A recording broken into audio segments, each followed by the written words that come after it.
Usap-usapan ngayon sa mundo ng showbiz ang umano'y napipintong paglipat ni Coco Martin sa TV5.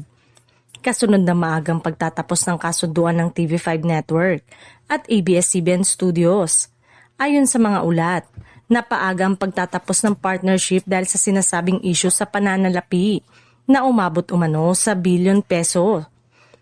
Bagay na naging malaking dagok para sa ABS-CBN na dito nakakuha ng malaking bahagi ng ratings at advertising shares. Sa kabila nito, kumakalat din ang balita na tuloy ang paglipat ng ilang major program ng ABS-CBN sa AllTV2, ang dati nilang frequency. Dahil sa mga pagbabagong ito, may offer umanong natanggap ang aktor mula mismo sa boss ng TV5. Samantala, bukas palad namang umano'y tatanggapin ng TV5 management ang posibilidad ng pagpasok ni Coco sa kanilang hanay. Ayon sa kanila, welcome na welcome ang aktor at malaki umano ang magiging ambag nito sa pagpapalakas palalo ng programming at ratings ng kapatid network, lalo na sa larangan ng action at primetime content.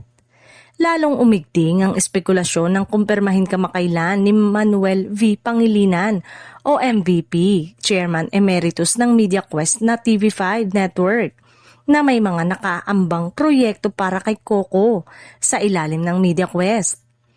Kabilang dito umano ang mga TV shows at pelikula na posibleng magsilbing bagong direksyon ng aktor sa network. Dahil sa mga pahayag at kaganapang ito, marami ang naniniwalang buo na ang pasya na kunin si Coco Martin na tuluyang maging isang certified kapatid.